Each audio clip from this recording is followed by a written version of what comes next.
Jimmy!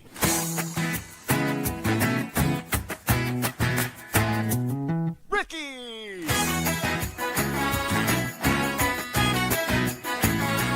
You!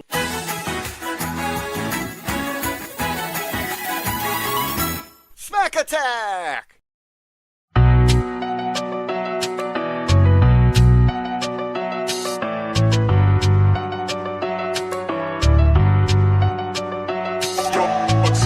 Up now, bow me down. You fear me now, you fear me now. No more hustle, just beat you down. You fear me now, you fear me now. You thought I left, now I'm back, still ruthless. No handshakes, no smiles, just bruises. No more chains, no merch, no gimmicks. I don't need your love, just count my digits. The franchise now I own the whole game. No cheap pops, just hard shot to your brain. I ain't your hero, I'm the villain in the ring. No loyalty, no respect, just pain that I bring. Your time is up, now bow me down. You fear me now, you fear me now. No more hustle, just beat down. You fear me now, you fear me now. I don't do handouts, I don't do shares. I break your idols, I shatter careers. Hello everybody and welcome to the Smack Attack. We are live on Hamin Media Group's YouTube channel and of course on channelattitude.com after the fact. I am your host, Jimmy T. He is my co-host, R to the B to the V. And Rick, it was a bit of a letdown, shall we say, with Friday Night SmackDown. Well, yeah, we're going to get to that blue brand, singing the blues, blue balls, leaving you sore. But today is about one man, one thing. A quarter of the century in the making.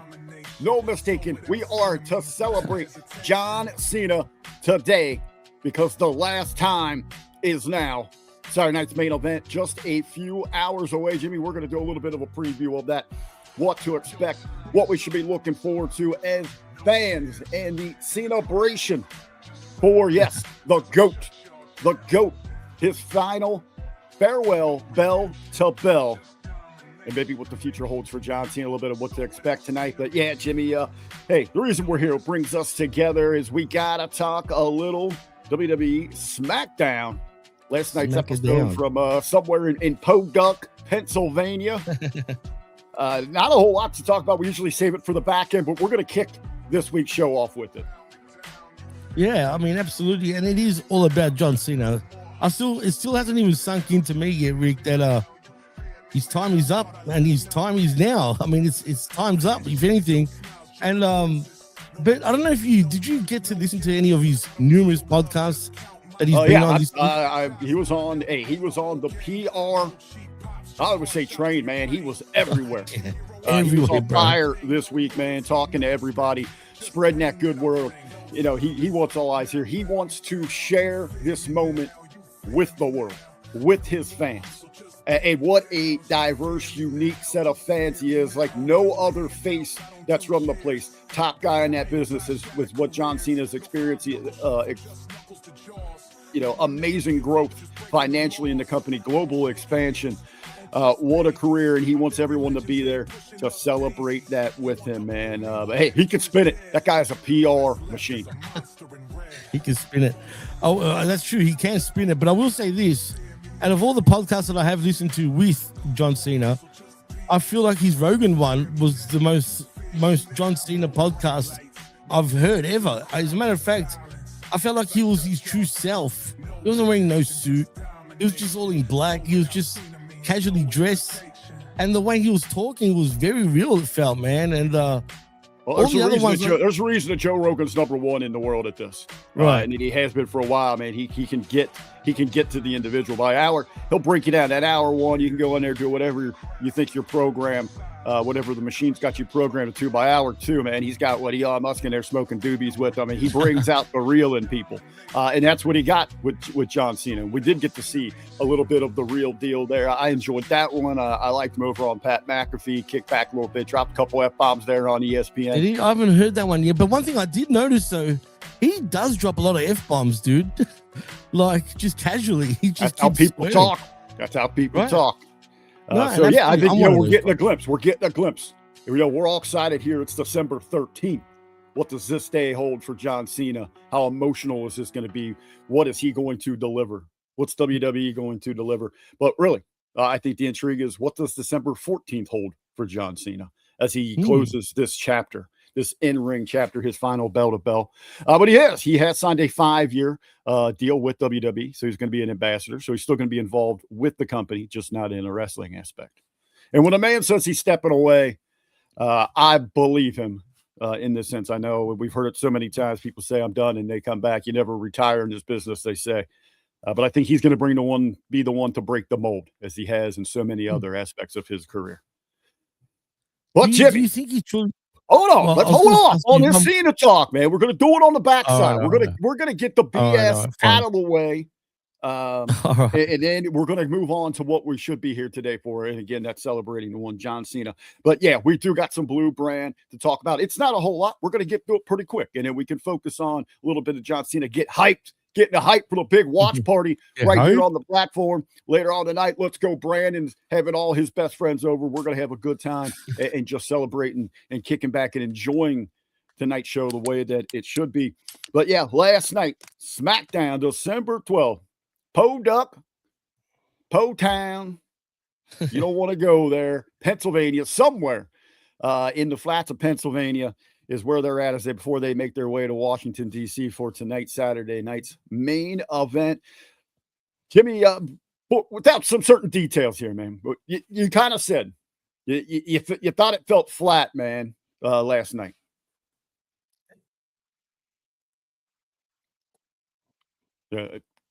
It left you that way? You don't have nothing to say about it, or?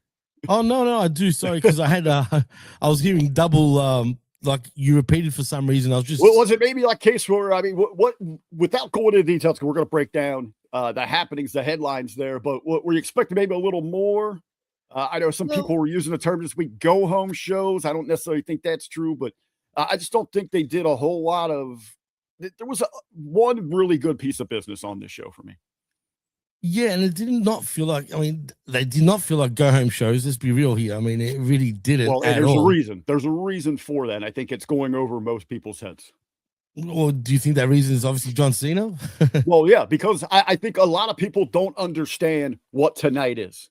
And we're going to talk about that later. So it's not, we don't have a whole lot of angles coming in. This is a separate sort of show. And I want to talk about that, what that means, especially from inside the business, from promoters, things like that I think a lot of people are completely missing. But anyway, I'll jump into it. So we open up, we get the intros, we get this opening to this show immediately has me beating my head against the wall because it makes zero freaking sense.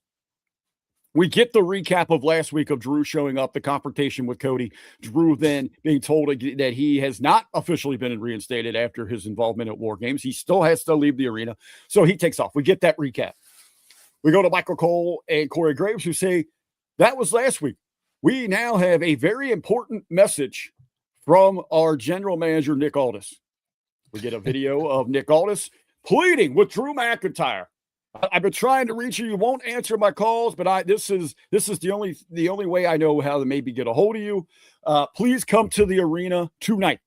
Come to the arena tonight. So you're airing this, not on social media or anything. You're airing this at the start of the show. Drew McIntyre could be anywhere in the world. He could be at his home in Scotland. He could be in Florida, anywhere around the globe. But you're hoping that he is in Podunk, Pennsylvania tonight to show up at the arena for SmackDown. Okay. I hated this. Wrestling now says, maybe he's kind of lurking around. He's been following the blue trailers, the trucks and all that, wait for an opportunity. You never know he's going to show up and attack Cody. So Aldis is like, all right, I'm going to give the open invite. Not even 45 seconds later, I give up. I'm just going to go to his house this week, is what he tells Cody. Dude, this was cringe. It was so cringe in the open. Like, none of it made any sense. Like, it was like they had ideas but I thought I was like time skipping. Like, I was so numb and just like my brain dead to this product that I was just having lapse in time where I was just jumping around. Dude, this was very AEW-esque, if anything. when they don't make sense, it's exactly what you see. Not just does it not make sense, right? But you got the whole Oba Femi Cody match also happening, right? Which really, you could just see this whole show I'm talking about even Saturday night's main event. I know it's all about Cena, but in general, it's been rushed, dude, in every sense of the way. Where maybe this Drew Cody match should have happened at Saturday night's main event, and then we can just move on. But of course, no, you again are confusing. So I'll cut in here. Saturday night's main event should not be looked at as canon. It should not be looked at as canon, and that's where you're right. You're right. I agree with that. People are. So these other programs, Drew and Cody would not make sense because in the narrative of John Cena's request, the last match, it is a showcase. It is exhibition. No, you're right. I agree with that. Drew doesn't fit into that. Okay. Right. So Cody's still worried about that. So he can multitask. So we do get Cody go to the ring. And again, he's fired up. He's been wanting Drew, but still we get the, what do you want to talk about? I hate that. Oh, yeah. Okay. I mean, there's a time and a place for that without trying to just get your shit in. Now, the one thing I will applaud that popped me for this SmackDown is the introduction to the grander universe of the ruler. Oba Femi came out here in this open with Cody Rhodes and knocked it out of the park. This dude is only 3 years in, a development champ, and he went out there and shined like he's been doing this for a decade. Dude, he looked like $1 million. Literally, not only did he look like $1 million, but like you said, he hit that promo right out the literal park. But I feel like, it's still, I feel Cody's disrespecting him though. Still, you know what I'm saying? That could be a part of the show. Cody is he's got other things on his plate right now. Exactly. More personal pressing issues. And this is an exhibition, so maybe his eye isn't on. I mean, maybe, you're right. And you know what? Is it possible, Rick? Well, I feel like we're going to get some sort of bullshit when it comes to that match, though, Rick. When they do have that match at Saturday night's main event. There is no bullshit. I'm talking about with Drew McIntyre. Don't be surprised. That's fine. It works. We're going to talk about that. Let's talk about that in a minute. Just in this segment, Oba Femi looks like he's been here for 10 years. Even if it was written form back there, he delivers on all of it, even grabbing the Cody and the pause in exchange that we get between the two. And even the fans going, whoo, you know what I mean? When he was talking, it was actually pretty sick, man. Nice that you have that, because there is a worry when you have that jump from NXT to the main stage, the blue or the red, that there's you get lost in translation. 100%. People don't know who they are, and sometimes WWE is like, "What are you talking? Everyone should know." Well, the ratings show that not everyone watches NXT, only a small portion. Oh, absolutely, it is a small portion for sure. So yeah, Goose in the chat says Drew McIntyre is the new Kevin Owens. I mean, I'm not really sure what that means. But. Yeah, you need to elaborate a little bit more there, Goose, what you mean by that. But anyway, great segment. I mean, I can't praise it any more than that. It was a great introduction for Oba Femi to the I'm universe. imagining, if somebody's out there, because this is bringing a lot of lapsed fans in, fans. Yeah, the Cena thing is they're curious. Oh yeah, definitely. So they're checking out WWE right now, and if you see this guy's going to be on the card, and you see him out there standing next to Cody Rhodes, he looks like a legit superstar. I mean, this guy looks like you just start printing money with his face on it. And I hope they know what they do with him when he eventually does come up to the main roster. I just don't want. Look, I don't know. Hopefully, Femi does get the win. I got a feeling he probably will, obviously, to obvious reasons. You're talking like a smark, man. An annoying, a nerd smark. Oh, come on, man. Well, I'm just saying. Doesn't matter. It doesn't matter if he gets put down tonight. You really? As long as he looks good. Okay, interesting. He's 3 years in the business and a development champ. Cody Rhodes is over 2 decades. He comes from wrestling royalty. He's a global star, and he is the top wrestling champ in the world. Yes, Cody Rhodes, there's no problem with him winning. I feel like he's getting it. Look, it doesn't matter. But the point is, I don't know. Is he money right now, though, Rick? All of you smarky nerds crying about, the NXT kids need these. How are they going to get Sol and Zario work? No, this is not that type of show. He looked like $1 million here. He's going to look like $1 million tonight. Not looking like $1 million is Lil Ciampa and Lil Dragon. No reaction, mind you, at all. Did you notice that? None. Like, not a booze, not even a cheer, nothing.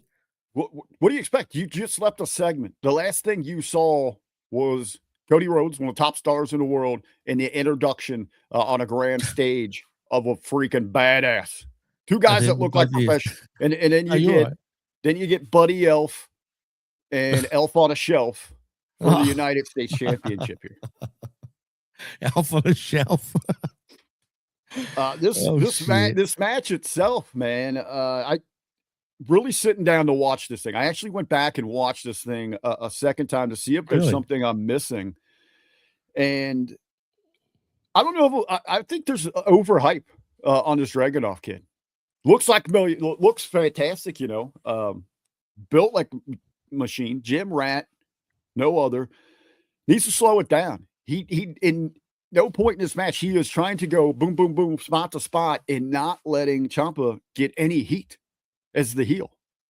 You know what? You're right. And lately I've been thinking that myself watching Dragunov. He's overexcited too much. Like you said, he needs to chill out, but also he needs to relax on his selling, man. He oversells, like in my opinion, like way overselling. I think he's like trying to turn up the volume on the sell, but he's not selling. Right. It's not a lasting. It's within 3 seconds he's up and going again, if that much. Especially with the whole leg thing, which looked stupid anyway. Like the way it happened. It looked obvious that it wasn't hurt. On top of it, not just that, it looked even obvious that he fell on purpose. You know what I mean? Which was cringe. Selling a leg injury isn't just every now and then limping and checking that okay. You sell it the whole way. That in your transition, you don't. All right. Oh man, I limp and now I'm going to use my legs for a power move, or to propel myself. And it was jumping off that leg, which is even more ridiculous. That's the issue there. I mean, he gets busted open here, so he's not letting Ciampa get any heat. So the heel's ineffective here. So no one's caring about this. You're going through motions, essentially having the same match week in, week out with a different dance partner is what he's doing here. It's a little rinse and repeat, just with a different dance partner. We have had a build between these two. I mean, this is what we've been waiting for, Ciampa to get his opportunity that he's been barking up that tree for, interfering in all these other matches. Our finish comes. We do have some shenanigans DIY. Johnny Gargano gets a distraction. Candice comes in. You think, holy shit, they're going to do this. We're going to get some kind of turn, some kind of payoff in what we've been doing here. But no, kick out. The busted dragon after the knee's been taken down. The heels are, cheating from every which angle. We get kicked out, and he puts Ciampa down. Which was even worse. The fact that everyone came in to help Ciampa, and then just for all that to happen. Yeah, this was the opportunity you waited for. That's the game plan, the execution to get, to take us from the champ here. Afterwards, the beatdown from the heels on the baby and Carmella Hayes with the save. And he got a pop, actually, Carmella Hayes, which is good. I feel like that'll be a sort of done the right thing by him the last couple of weeks. So we'll see where we go with that. But again, I know Hayes has been, a lot of fans are rallying behind him. He is the kind of that little guy. Hey, give him an opportunity. We want to see what he can do. Absolutely. I complimented last week with it. I did in many ways like the Carmelo Hayes and Dragunov match last week. It's better than these. It reminded me a lot of it. Kind of took me back in the day. Last week took me back to the WCW Cruiserweight class. Those guys went out there, and I thought I had a great match.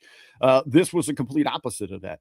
And I actually am not going to fault Ciampa in this anyway. This was Dragunov not allowing, again, the heel to get the heat, moving way too fast inside of this. And I don't get that. Why is Dragunov feel such a need to rush? I mean, they gave these guys 15 plus, right? I mean, I think this with the opening stuff, and this is easy. Yeah, absolutely. It passed the half hour mark into the show. Easily could have even reached close to 20 minutes for that matter, actually, Rick. Thinking of the rulers, the hammer in the house. And speaking of the Hammer, he says they both should get fired. Whoa. I mean, he's got a point in many ways right there. But no, you know what else was sucky as well, man? Like you said, Dragunov needs to slow the fuck. He's really exposing himself now, which I felt like WWE did a good job previously of not overexposing him.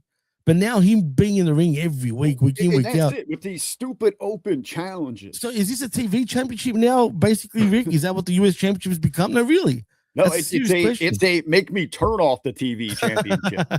Yeah. That's what we're getting with this. When you have these meaningless, just go out there, work rate matches for the belt each and every week. Yeah, you're going to have this. Give us a freaking break. And it's even so bad, Jimmy, they don't even move it around in the show. It's always that opening match segment. Yeah, it's true. You know what? I dare say, has Dragunov actually brought down the US championship since he's become champion? That's a great point, because he's out there, even before this match, he was with Maxim and said, "Oh, this is about the prestige. The John Cena started this high. Okay, are you carrying it on, brother?"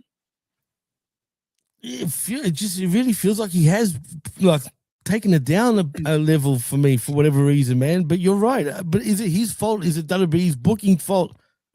I mean, it's more than likely, obviously, the former. Or sorry, the latter is in WWE's fault in many ways.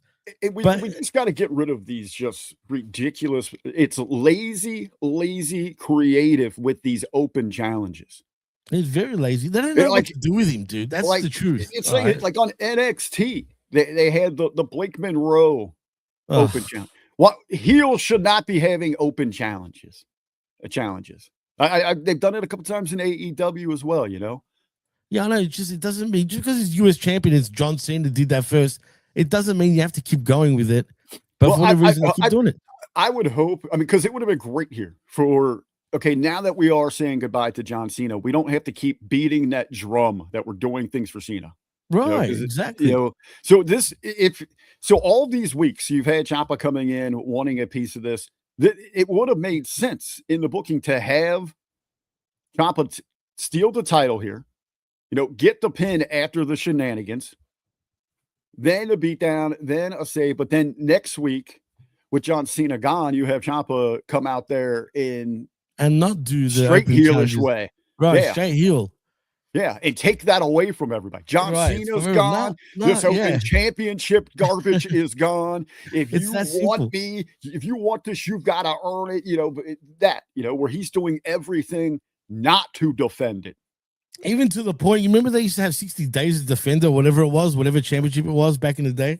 Yeah, usually a 30 days. What they was it 30 days, whatever it was, but they don't do it anymore. With the rotating champ, with between Brock and Roman, they had to kind of. Oh, true. That's a good point. That's under the rug. They don't want to remind us of that kind of stuff. You're right, but I would have done that too if I was Ciampa. If he had won, I would have stretched it all the way, like you said. He'll go in the rule book to make sure. Well, they doesn't have to defend it. They had fun with it with Dom, if you remember, because the doctor's excuses and all that. Yeah, that was funny as hell. AJ would just, that was one of the best parts. Like AJ would just pop up in the background, he was following him everywhere. That was great, absolutely. You could have brought some interest back to this thing. Less is more with it. Pulled it back since you've been giving it to us every week for because Sammy was doing the challenges. After his match he was too. Fuck. And then handed it over here to Dragunov, and now it's just been slotted into that opening match segment. Got to tie into this segment as well because Carmelo Hayes, we're talking about him picking up steam, fans rallying around him. Gross saying call up Trick Williams to become the U.S. champ. I don't necessarily see. All right, one side of this, when Trick comes up, do not put a belt right on him. That's what immediately Dragunov came back from injury. That's exactly what they did with him, right? Didn't fly. It doesn't always work for every wrestler. Sometimes it can be a hindrance like here. Julia, they put the Women's United States Championship on her. Good, great point. And look what it done for her. Nothing. Like literally. Horny girl, Stephanie Fakir. Put the Women's Championship on her. Right. So far, though, they've done all right with her for now. Have they? Does anyone care about her? Does she have any connection? I think a lot of people do care about her. I'm not saying that I'm one of those people. They even addressed it this week where she came out and is even like, I'm not those horns and kiss my brown eye. No, she even had to come out and admit it that That's what's getting her over. That's it, because they thought putting a belt on, so they think just putting a shiny toy will get the ooh, like we're kids with you bring up keys. a great point, man. I mean, If we don't have the character and the connection, it's not going to work. Rick's an amazing talent, dude. He's got everything about him. Tiffany was just because the character was so. No, I know, but she came straight out of NXT pretty much, and they gave her the strap pretty fast, like from NXT. Still took a couple months. Took her about a 6-month period, and that was, I think, necessary out of that injury. She walked around with that Money in the Bank for a while. Oh yeah, I forgot about that. But still, even that though, you know, when you think about it, and she walked around with that for close to a year, maybe, right? Yeah, and it was something happened with Nia with an injury where they had to pivot, so they went with the championship run. But also with, tie Trick into this segment. When Trick comes up, that might be the end of the Carmelo Hayes push. If it's on SmackDown, absolutely. You're outshining 100%. People are still watching both of those brands, and you're going to see the similarities in them. And I'm not just trying to say because they're black, black dudes. No, I know what you're saying. They did come up together through NXT, like they were paired together practically the whole time. You know what I mean? There's guys, and there's way more money on Trick. Just he's shown that he has a much broader range when it comes to the character. He's got a better personality, and he just has the size. The size is why it also makes him compared to Mello. They're both great in their own ways, you know what I mean? Obviously, but I'd keep them apart as far apart as possible. And just not have them interact with each other just yet. You know what I mean? Keep him like maybe it's best for him to debut, say, on Raw for now, than say on SmackDown, even though SmackDown probably needs, a few more superstars. SmackDown needs a lot of they do artillery right now. Well, they got a lot of people involved in this next segment, but I did like the segment itself. I'm not really invested in the program, the feud between these two, but we have the Wyatt Six. They take over the ring. They're continuing to play their mind games, but I liked this. I like this creative decision here where Solo's like, we ain't doing this. We're not playing your game. Yeah, that was cool. Absolutely. But I just can't stand them anymore, dude. So Solo, he's in an undisclosed location. He answers back here to Six. He said, we'll do this, but we're going to do it next week. We're going to do it on our terms, on my family's terms. So we get a nice little exchange there. Huh? Yeah, I just want the family to actually just beat these friggin' Wyatts and just get it over with, man. This is just one of those placeholder programs until, we got 6 weeks till Rumble. This thing will fade by then. Boy, have the tag team championships become so irrelevant with them being champions. Not that it was relevant even before them. I was gonna say, Jimmy, we've been talking. We've always been doing this together for a year, and it's been regular week in, week out. The just disappointment. But it's like they don't exist anymore. You notice that? It's literally like they're gone. Like, and maybe it's done for a reason. You've shifted the entire the tag focus of the tag championship to a stable war. So it's 5-on-5. And then the rest of the tag division is worried about the United States Championship. Which is bizarre and stupid at the same time. What's left of it? Because we haven't seen the Profits in a while. Where are they? Hopefully they're just smart and far, far away. Hopefully they're smart. I mean, I'm worried about him, dude. I'm worried about him. But like Bruce says, I'm starting to think that multiple people will be the masked man. I'm starting to think that Montez could be a possibility with that. By the mannerisms. The rumblings about that. I kind of like it. I kind of liked it. I wouldn't be disappointed. But don't get it twisted. The first time was definitely Austin Theory. You can just tell by his mannerisms, the way he was moving around. But the last one seemed a little different. I don't know, man. I just don't know. But we'll see where that goes. I'm surprised they still haven't even unmasked him yet, actually, Rick. No, that'll wait till the 1 year anniversary show on Netflix. You think so? Yeah. Yeah, they're not going to be doing anything over the holidays. They go into a lull right now. They're already hyping that big show. That's your big title match with Punk and Breaker. That's he's too big to be Ricky Starks, though. Arikara Blue, no way. If it is, what a disappointment would it be for me? I don't know, but that's just me. We do got speaking of tag team action. We've got the women's tag team division representing in singles form. Lash Legend the baller, the round mound of rebound herself, former WNBA player, NCAA women's basketball standout, getting her shine on the main roster singles match. Did this surprise you? I actually was surprised here. I Really? thought the booking was good on it, but she beat the shit out of Alexa Bliss. Beat the shit out of her. Beat her down. No, really, it was a beatdown the whole way through, and good. About time, because usually with the way they book these type of matches, the other guy ends up winning instead, or the other girl in this case. And we'll get to that like later on, for example, when we have a certain matchup coming up, which is similar. But yeah, Lash Legend looked like $1 million. She absolutely was roughing up Bliss, man. The way she was just grabbing her and tossing her around, it looked rough, dude. That looked like she would have been She should. She's in there with literally. You could put her in there with Lily. She's in there with a rag doll. Lily. And this is how these two need to look, man. The glamorous disasters. This is Earthquake and Typhoon. Yeah. This Absolutely. is what these two should be, just steamrolling bitches. Do you think she's gonna make Cargill look small if they were like face to face?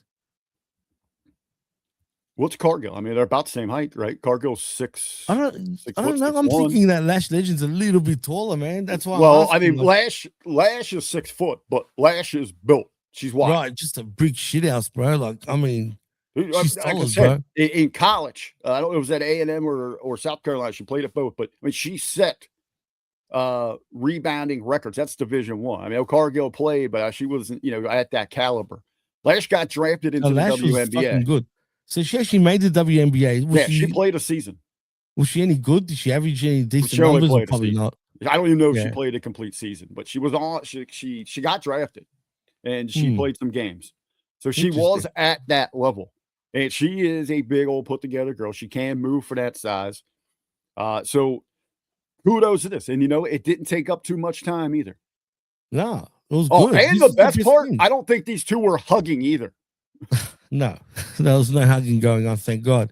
But no, I think this is the best thing of the show for me in many ways. Like, this is what impressed me the most. Match wise, this probably worked the best for me. That open with Oba was the best for that. That was what stood out to me.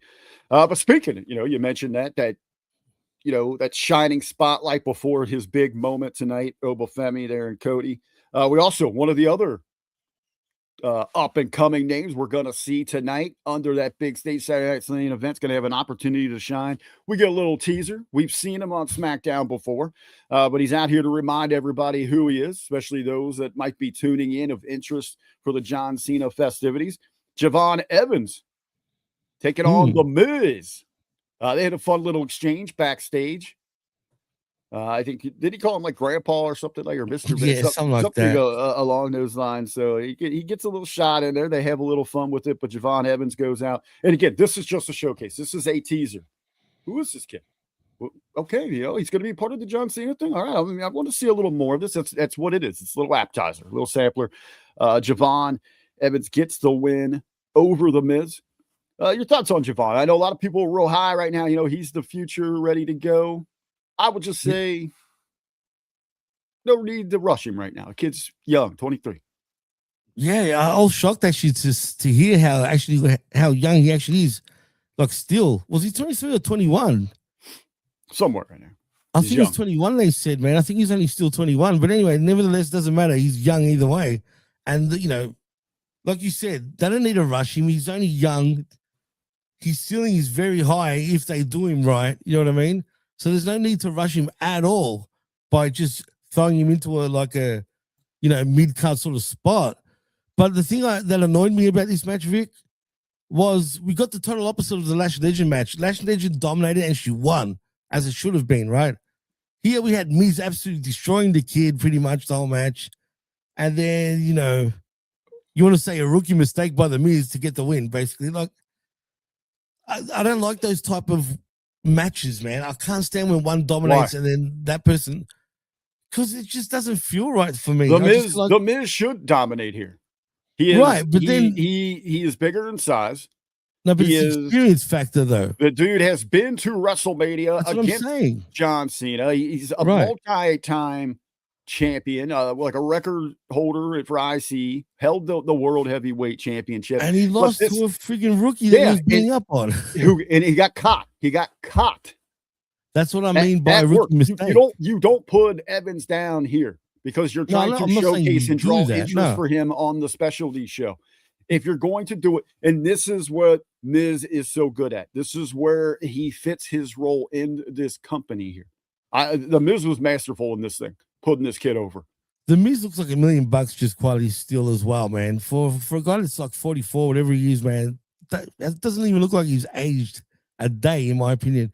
But you know, when you say showcase, I would have rather him face a jobber and let him showcase his shit.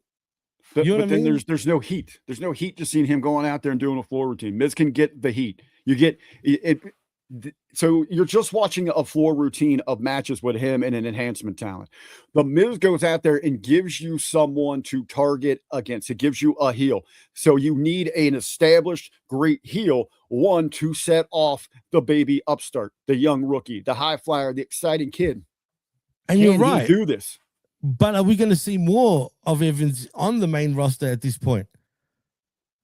That's what I want to know, because in my opinion, if we're not going to see him again for months, you think people are going to remember that match? And in the end, it would have been all done for nothing. You're completely missing the point of this match. This match was just to showcase the John Cena show. Just to give a little teaser to come see this kid tomorrow when when they're going to open it up. As long as they do something with him, then absolutely I'm all for it. You're in one of these moods where you're overthinking some of this stuff here. And he doesn't need to come up again. Going back to slow it down with him, there is still a lot for him to achieve and accomplish in NXT. Oh, absolutely. He doesn't need to. We don't need to see him immediately come back up. We do not need to see him in the Rumble. We don't need to see him through WrestleMania season. This was just a showcase, a teaser for what's to happen tonight on Saturday night's main event. Well, let's hope so, because for me, anyway, look, I already said what I said, but I just feel like people are not going to remember, months ahead when he does eventually debut on the main roster. And hopefully, some of this too transitions into some viewers for the CW and NXT. I hope. I'm hoping that, they tie in those. Make sure this is how you watch. This is where you can find NXT Tuesdays, your local affiliates, whatever your CW provider is. Have the ratings been actually decent with NXT lately? Do you know? I haven't been paying attention to them. Yeah, no, because these are a vibe. But I'm just curious. I don't know. I mean, they were beating AEW here and there, but I don't know if they are right now this second. But I should check them out. They're available to more households. So they're free to wear, right? They're on national, they're on like network television. So of course, for real. You know what? Going through this thing, I might have liked this SmackDown more than I thought, just because of that terrible open there. Because I did like this.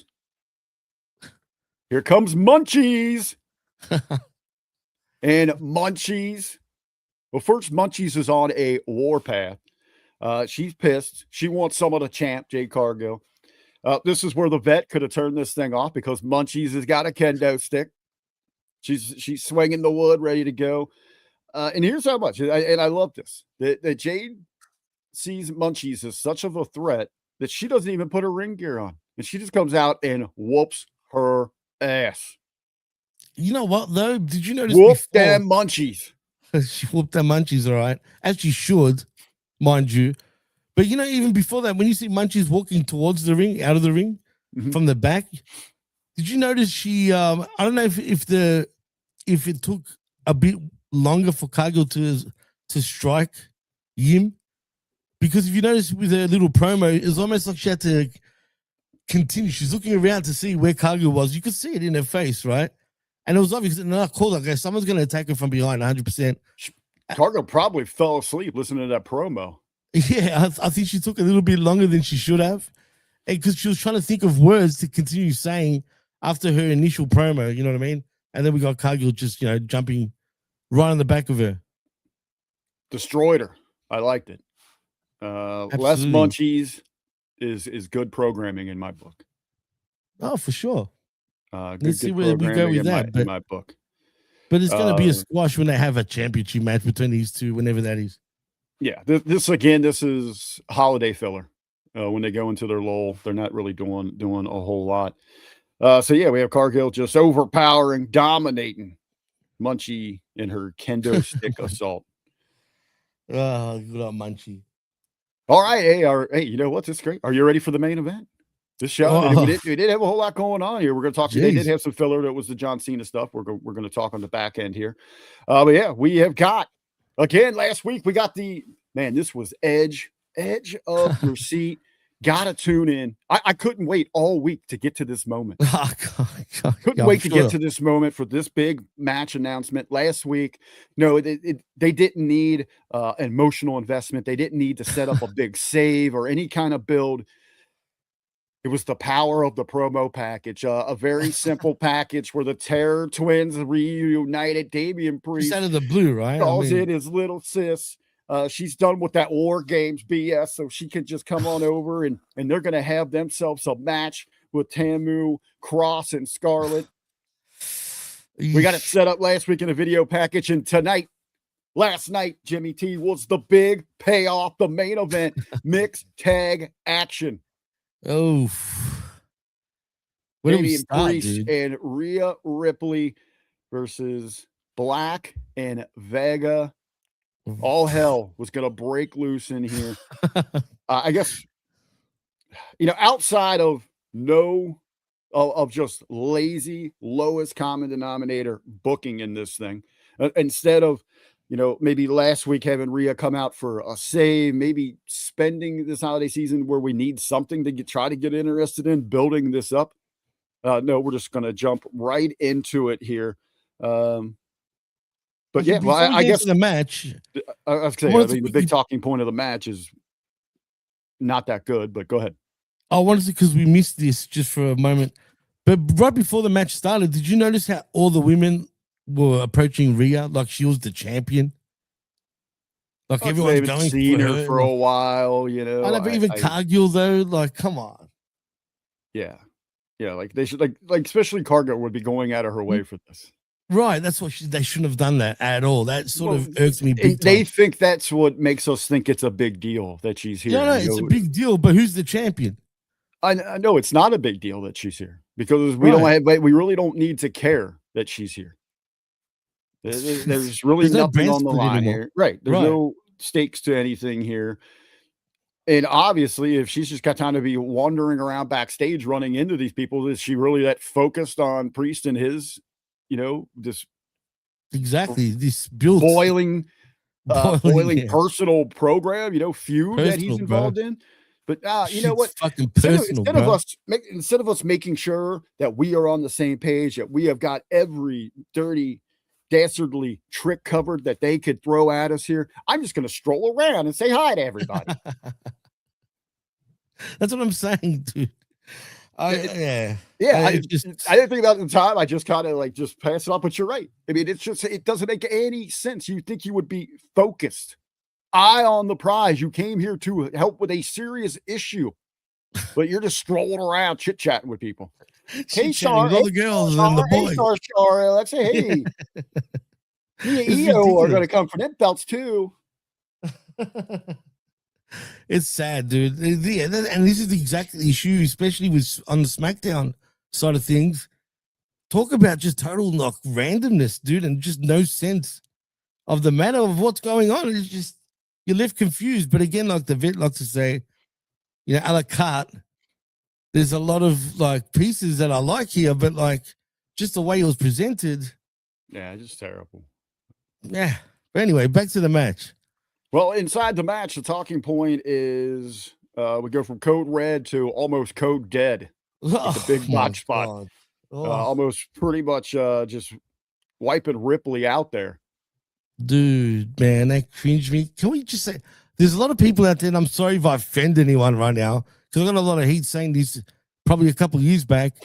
I was saying it then about Zelina Vega. I'm going to say it now. Has she improved at all?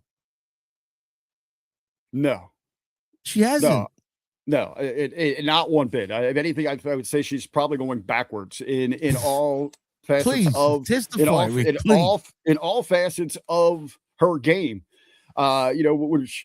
early on, very early, especially, when she was in TNA, in the indies, things like that, people recognizing her. She jumps to WWE really, and it's like, yeah. what? She had Go out hype, there, wrestle. dude. This girl can go. That was Yeah. what the MO. That's what people were screaming. And that kind of slowed down a little bit with that sports entertainment style, WWE style. And then she really shined with the character, especially working with Andrade. She got him over, was doing magnificent there.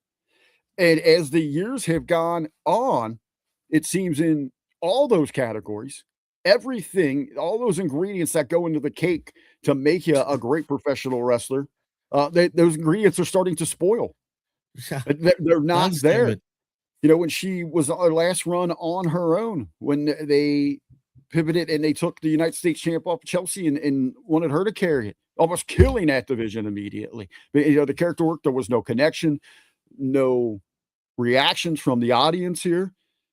And again here, and no fault to her and her hubbies, but when they repackaged them in, obviously everyone can see it, give them Cross in Scarlett's direction, their gimmick, repackage it there. It's not working. And I don't know if you saw this. So this services, it's available. Dorito Scoop, William Alcia posted it over on the Hamin Media Group over on Facebook. Yeah. So there's a video she put out of her prank calling Dominic Mysterio. Oh yeah, I've seen that. I saw that over a year ago. Really? Oh, was it? Okay, I didn't know. Posted that before. But okay, that's perfect because even was it a year ago? Because it was old. A year or two ago.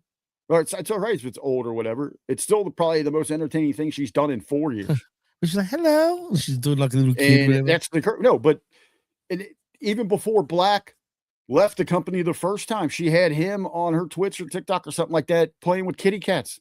They're supposed to be like an intimidator from the shadows, a lord of darkness. Please. Come on, man. And that's the problem with these idiots. And I'm sorry to say that, but they're all idiots. I think it's time if you want to take if that's old, that's fine because it still stands true today. That you're focused on that kind of shit and not fucking what's going on. It seems like that her dip started when she did that movie. What movie was it that she did? The Paige movie where she played AJ Lee, The Rock. Oh, yeah, I know what you're talking about. Fighting with My Family or something like that. That's the one, right? I don't know about that, but I think she's been getting. Look, there's a lot of. She does have fans. Don't get me wrong. The ones, the fans that absolutely love her, they stick by her no matter what, and say you're crazy, you don't get wrestling and blah blah. But I'm sorry, she still hasn't shown me enough yet. You know what I mean? I don't hate the girl or anything like that. It's nothing personal. I just think she just sucks. You know what I mean? Sucks here, but I mean, she's, where she's at now is the highest she's going to go. I hope so. She has peaked. She has peaked. You look at all the talent around here. You look up and down that women's roster, if it be the red, the blue, the development, wherever, go all the way to Evolve. She's not moving up in this card anymore. I hope you're right. And you know what? And hopefully she can maintain where she's at because that's going to be it for her. Do you feel there's any chemistry between Black and his actual wife, Zelina? I don't think. I don't know if they really match up that well, or does it look like Black is not even happy in this spot because even he's not showing like enthusiasm. Even like he just doesn't seem like he cares so much right now. And that's probably the way he's booked too, so I don't blame him. But even in that, though, I'm sure they're very thankful. They've got a spot. They're getting weekly television time. They're featured, for better or worse, in a prominent SmackDown program. So yeah, you're not going to be completely pissed off. Hammer, maybe you can help us on this. Speak to that but there's got to be something even you realize when they hand you a gimmick, a direction clearly that was slated for someone else, and now you've got to kind of take that, make it your own. That's got to be pretty damn challenging, especially when it's so obvious to every level of fan. And that's what probably kills them even harder between the two of them. I think one of them came out, I think it was Aleister Black, maybe a few days ago. I remember reading something where he came out and spoke about that. And I just read it briefly, but he's like, I was doing this gimmick before he was even, and blah, blah, blah. Like, trying to explain himself. Unlike how they're not really, what's it called, Cross and Scarlet. You know what I'm saying? And, well, okay, then if you got to be beating your head against the wall behind the scenes if you're breaking that barrier, that fourth wall, and actually coming out and trying to defend it. well, yeah, exactly, absolutely. You see, they know exactly what the internet's saying and what. But and Hammer's saying there, because it's not you being yourself. Right, That's and he the trick. shows. If you're that good of a professional, then you need to find a way very quick to make it yours, to own it yourself. There's been That's other true, gimmicks too. like that throughout time that have been passed along to someone else, that they were able to adapt, to grab it, make it their own immediately, to erase any of that connection. Right. I'm You're not right. exactly sure what the issue is. Maybe these two just aren't good enough to do that. Maybe. I mean, you just got me thinking. I mean, I don't want to say Black is overrated. I mean, I think he's good. He's got potential, but we haven't seen that potential yet. But maybe because he's not good enough to actually show that. I can't remember. I dropped into one of the just IWC groups, and they were talking about something with him, and I asked, and I said, what do you fans realistically expect from Black? We regularly hear this like, oh, he deserves better, but those people that say that, they rarely ever can give you an example or tell you what that step should be. Because he even shown, even during his indie times. This is his ceiling. That's what I'm saying. Is right here. So what are they complaining about if we've never seen something more with him, really, when you really think about it? Right. And Except I'm sorry. What worked 10 to 15 years ago in that NXT, when it was just a glorified indie darling spotlight, is not going to work on the main stage. But even then, what was he doing though, Rick, other than banger matches in NXT? Nothing. Honestly, when you break it down, I'm sorry, people, but it's true. What was he doing? Like, he was just having great matches. It didn't work the first time in WWE. It didn't work in AEW, and it's not working this time. It didn't work in AEW either. Exactly. That should tell you something. And even in the indies, all right, as Tommy End, he didn't. What did he do other than great matches? Like, yeah, he's got his dark character, but we don't know shit about his dark character, really. Yeah, what makes him dark? Right. Exactly. Why? What is it? We haven't gone down. Is it the Black Mask, Rick? The history, what? No, I'm laughing. Is it the Black Mass, like he calls it? That's what I'm saying. Give us something. Just putting on some black lipstick and mascara and whatever. Ooh, hell, intimidating. Hey, well, the Hammer says it seems like the dominatrix dressed in black being a darling. Hey, that might work. Put him in put black with one of those ball chokers on, and just have Vega spanking him in picture. Maybe that'd be the most that they the get Gold over. Dust and Luna sort of thing. Just take him down to the dungeon. Yeah. Oh, god damn. Maybe we should go that route. Who knows? Well, Jimmy, that was SmackDown last night. That sums it up exactly. There's not much really more to talk about when it comes to SmackDown. Well, there was okay. So in the switching gears here, because we do this is Saturday. This is December 13th. We're going to remember it's John Cena's final bell to bell. We're a couple hours away, 2 hours away from that pre-show.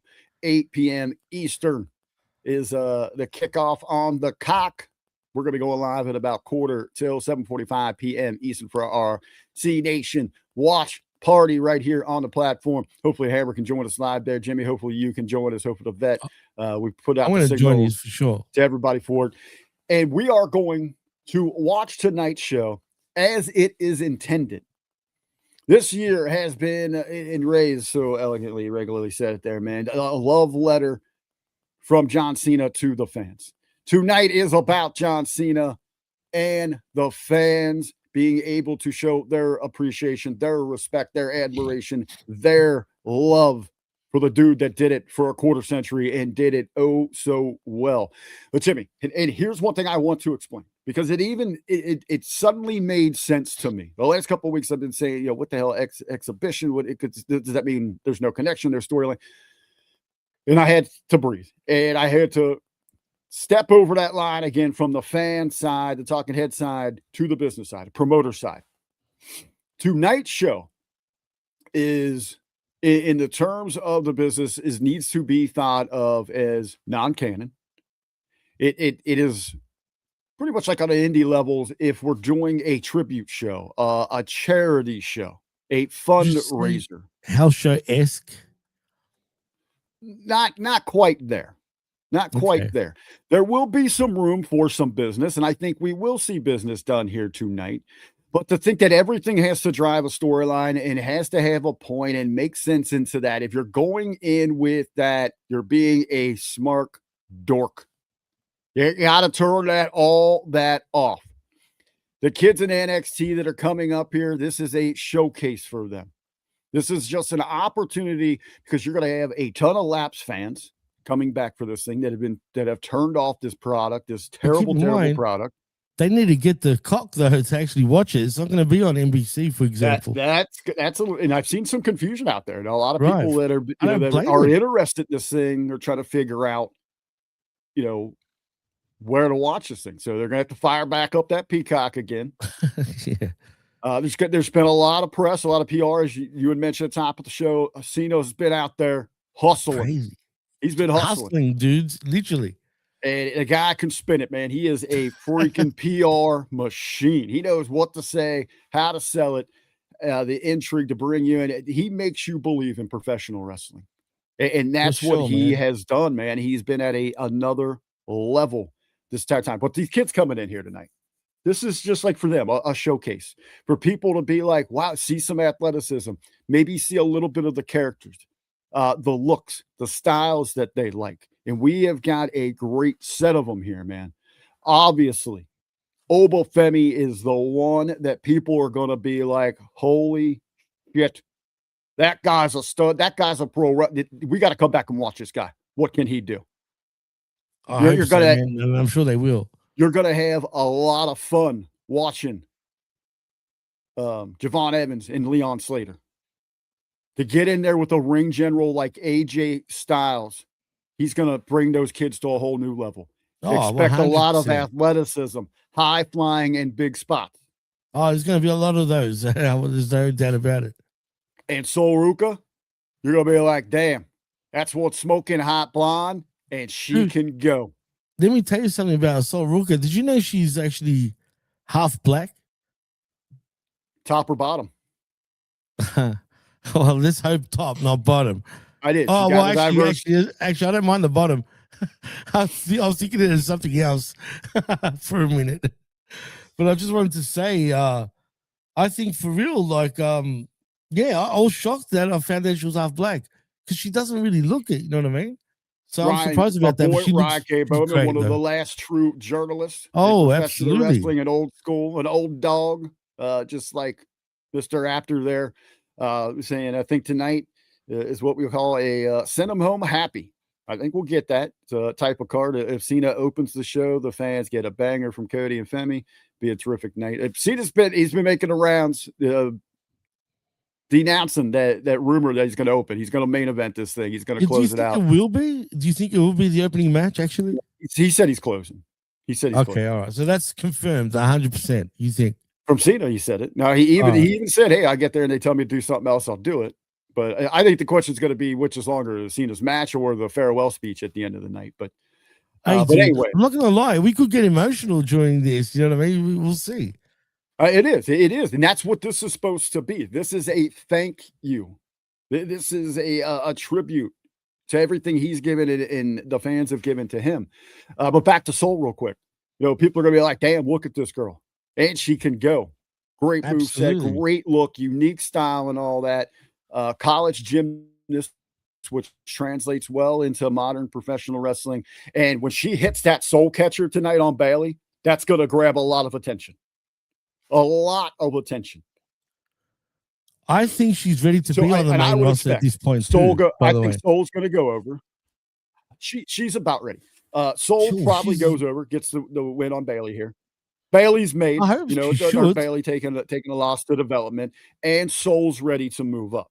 Soul can move. She's up. been ready for quite a while, in my opinion, man. And I think this is her time now. And definitely, if Soul doesn't win, I'll be pissed. And there's no if the red and blue, if the veterans sweep tonight, you shouldn't be mad. Because again, they are veterans. They are made people. They are proven. They have got an incredible resume. They have got great accomplishments.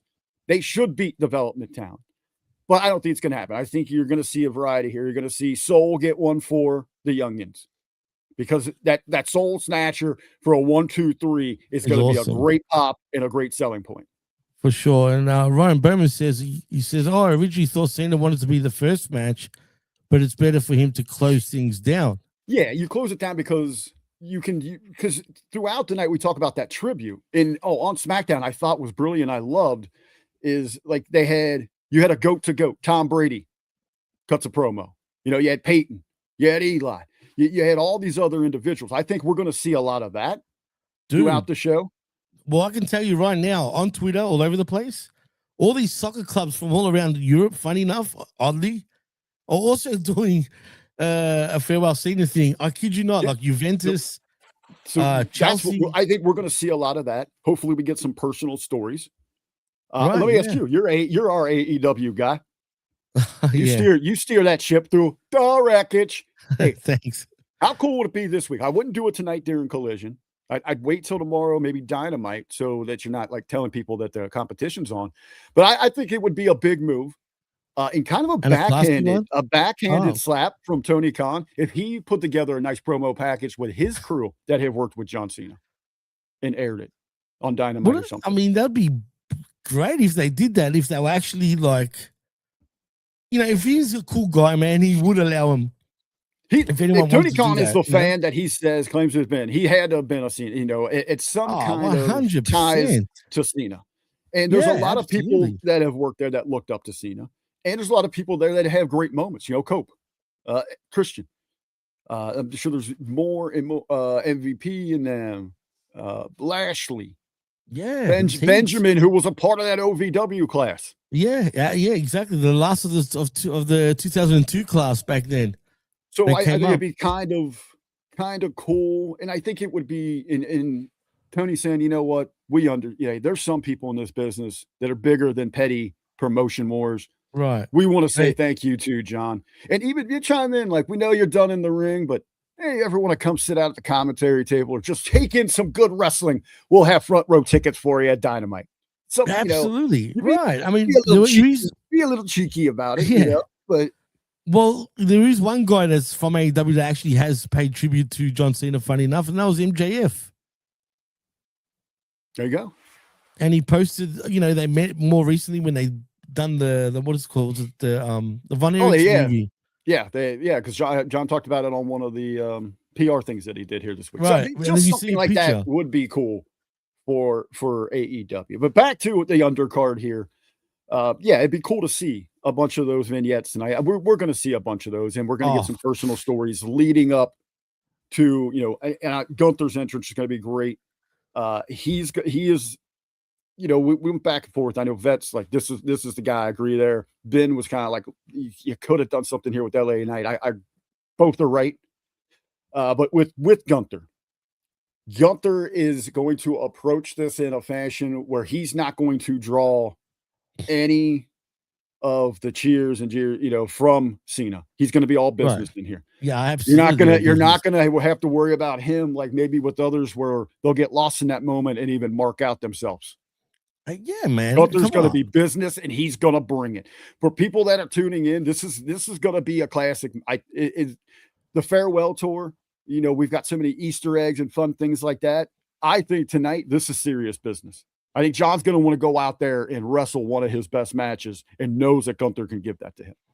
I hope so, man. I hope Gunther can, because he's a different type of wrestler that Cena, I don't know if he's ever used to, facing. So I'm sure they've done a lot of practicing and whatnot, and I'm sure it's going to be a banger, like no doubt about it. But it's going to be sad. I've got a feeling like once we see Cena like come to that realization that he's done, and he'd probably get teary and whatnot. Oh, he's going to get emotional. It's going to be all around. It has been emotional. Like a couple months back, he started crying at one of the end of his matches for whatever reason when I guess he was coming to the realization, this was off the air, that, his time is almost up, no pun intended. And it's going to be weird without seeing Cena around, man. It's a long time. Like, think about it. He started in OVW in 2001, came up to the main roster in 2002 in a great, class of 2001, I guess, really, with Orton, Brock Lesnar, Batista, Cena, Benjamin as well. I'm sure I'm missing a couple of others, but I don't know if there'll ever be a class as good as that, dude. Well, I mean, it's all around now, it's just kind of weird. They all come out together, but yeah, it's a stacked ass class. But so, that's going to be our main event. It's going to be hard hitting there. The undercard is a showcase. I will say the only spot here, we probably will get some business, and it makes sense here. You can do a little business with the Oba Femi and Cody Rhodes match. And that's what you do like on these charity shows, on these benefits, these special occasion events like this. I remember one where we were running, it was Thank a Vet Day at a local VFW 7570, the best V in all the damn land, place to be at the V party place, man. So we had a wrestling event there. We had probably 500 people's eyes glued to that wrestling ring. And it was about a veterans event. So we have to play to that audience, what they're there for. And I remember going around and around in the booking meetings on this, and the money guys were like, well, that doesn't play into the feud that we had. I said, very few have been following what we're doing here. This is a specialty event, a special attraction. We had a big bad biker heel. Well, a lot of that audience was bikers. They're going to cheer the shit out of him. So we're going to play that up. And so it's kind of like the tribute to the troop stuff. Right. You're not complaining. Same like, thing, essentially. Oh, Santa Claus buried. So, no, you're getting that pop there for the holidays for the troops. Right. But you can do a little business in there. So I do see Drew getting involved. I mean, he has to at this point, right? Thrown out, but everyone shouldn't mark out a key. Oh my, that Oba Femi needed that. No, it's not. He doesn't need that. Oba Femi is getting the spotlight tonight. So do you think there'll even be a winner in this match? I wouldn't have a winner in this match. Okay, I would throw the entire thing out. And it's not necessarily that you're taking a moment away from Femi, that you're protecting Cody. It's that you're getting heat on Drew. That's the focus, is Drew creating more heat. Because now, again, this is a special event, a special occasion. You have got way more press on this event than most others. You've got lapsed fans coming back to watch this thing. Drew's a familiar name. He looks the part. He's going 100. to pull you back in. That's going to be someone that you want to see Cody Rhodes go put down and vanquish. And he needs it too, man. Hey, and I'll tell you what I'd love to see. Obviously, we need closure between Cody and Drew. That's an understatement. You know what I'm getting myself excited for? A possibility for a WrestleMania match? What's that, Rick? Give me freaking Oba Femi and Drew McIntyre at WrestleMania on the undercard. Boy, that would be an absolute slobber knocker, actually, like JL would say. Literally. Jimmy T, you want a big way to get Oba Femi established on the main roster? How about a WrestleMania program with Drew freaking McIntyre? I'm down with that, man. I want Femi to be on the main roster ASAP at this point. He's another one that he's ready as well. But you need something big to bring him in. You just can't bring him in, put a belt on him, and think people are just going to. But hey, who better than Drew McIntyre to get you over? Introduce absolutely, 100%. Absolutely, he would, man. And as long as they stay the course with him too, he'll be fine. But I'm looking forward to that, to be honest with you, man. And I can see Drew being that guy. It makes sense too. I mean, why not? Oba Femi versus Jacob Fatu is great down the line, but right now, no one really knows who either of them are. That's great down the line. Hammer, I don't know if Hammer might be checking out. Hammer, I hope to see you, man, on the watch along later, joining us on air with that, man. Love to get your great insight for the big moment tonight. And that's the other thing, Zane. Well, that's just Zane because he is a smart he's just a troll. Don't worry about Zane. Everybody be whining. Oh, Drew didn't win. Hey, I'd be fine with Drew winning. He's fucking around, trust me. He's always talking shit in the. But no, he's just talking shit to you, which is usually no. He's cool. He's my boy anyway. But That's not what he told me. Yeah, well, Now he told me. But yeah, so tonight, just kick back as a fan. And what makes John Cena so special is he is a polarizing figure, one that we haven't seen from the top names in the company. There wasn't a divide with Hulkamania. There wasn't a divide with Stone Cold, with The Rock. But with John Cena, what was so unique to him that, he really wasn't handpicked like a Hulk Hogan no, to come in and not. grab that.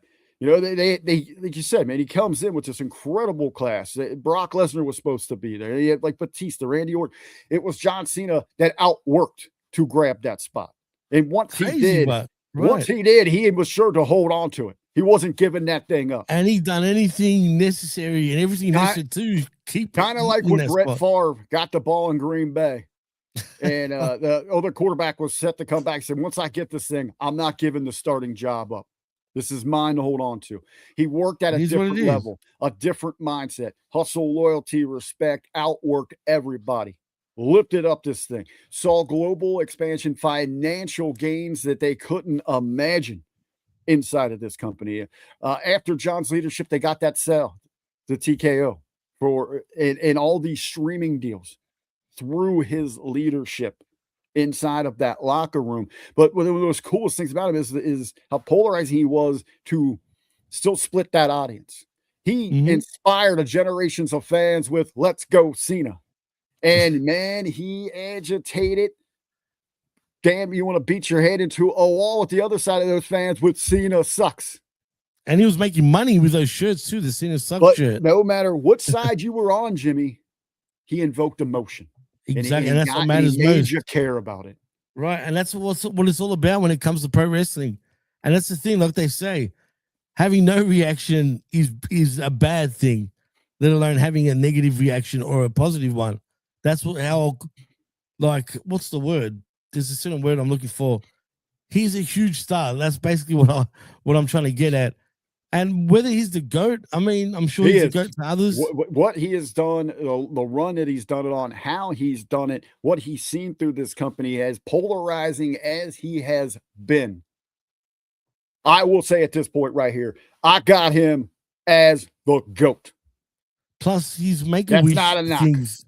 No, absolutely not. The fact that he was the number one requested celebrity in the world for Make-A-Wish, absolutely can put him on the perch of GOAT. You know what I mean? In itself.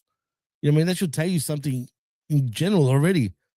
And people will always argue, like, who's the GOAT and who's not. Roman was that divide, actually, Gross. That's true. Because once Roman... After Cena. Oh, long after. You know what I mean? And even then.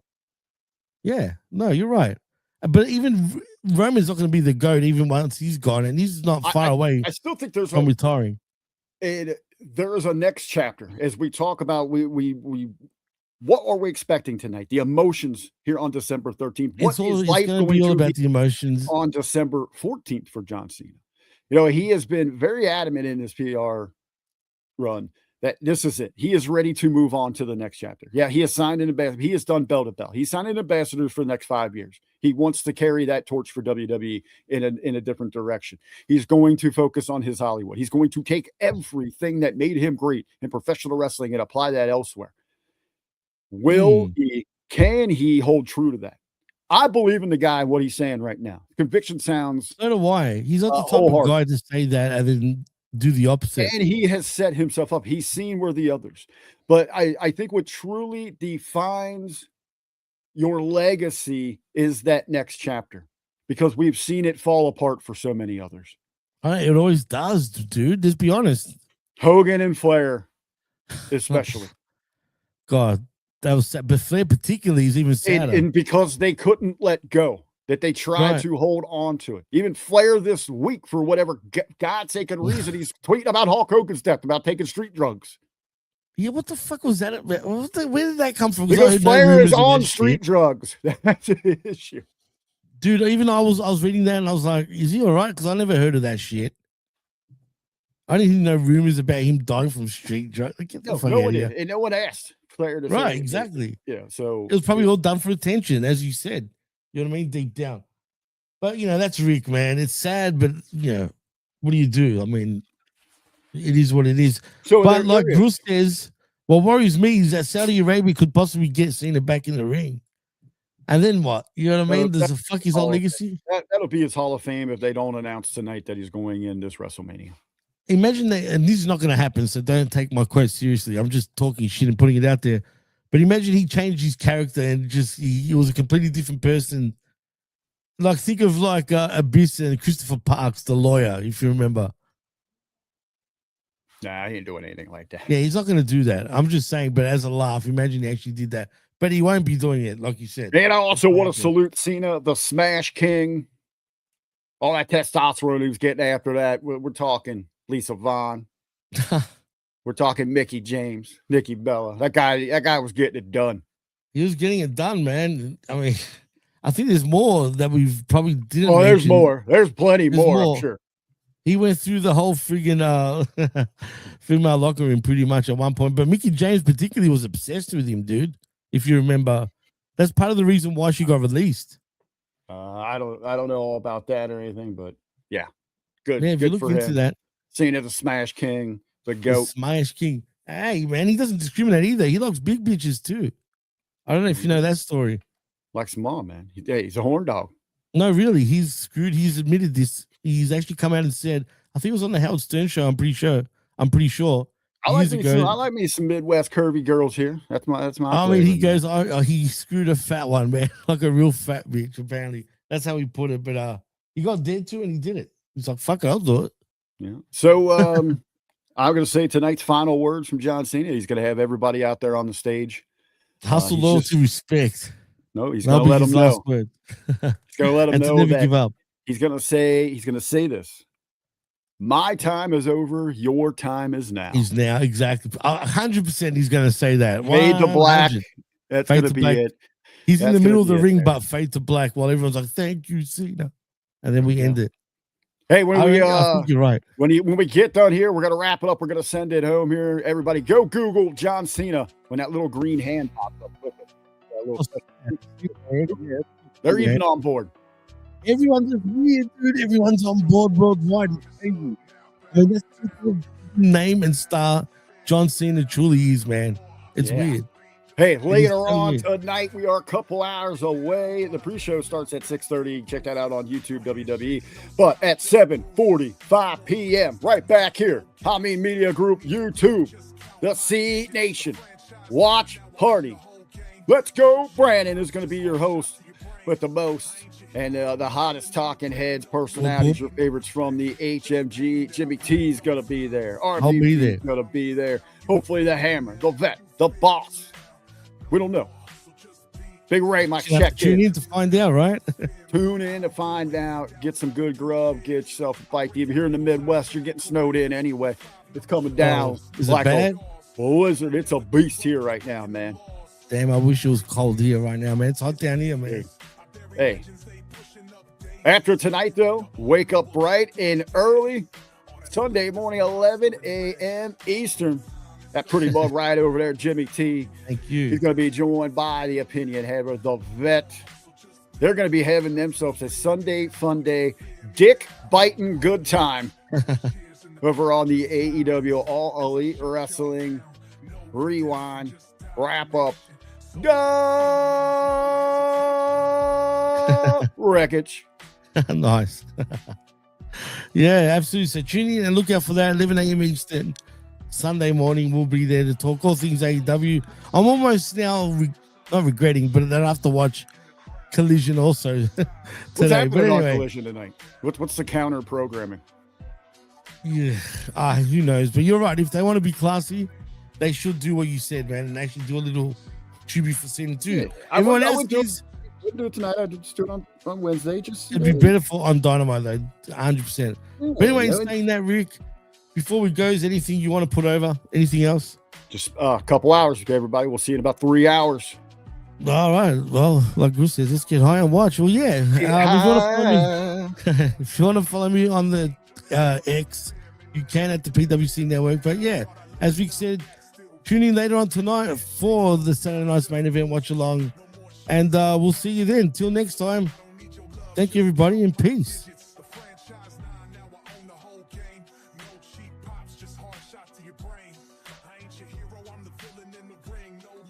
No respect, just pain that I bring. No time is up, now bow me down. You fear me now, you fear me now.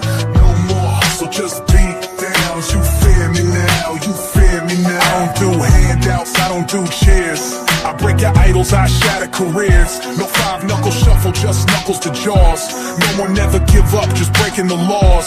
I don't shake hands, I don't kiss babies. I bury legends, they pushing up daisies. You want the old me, well that dude is dead. All that's left is a monster in red. Your time is up, now bow me down. You fear me now, you fear me now. No more hustle, just beat down. You fear me now, you fear me now. No bright lights, no cheers in the crowd, just silence. Cause I shut y'all down, no redemption, just domination. So without Cena means no hesitation.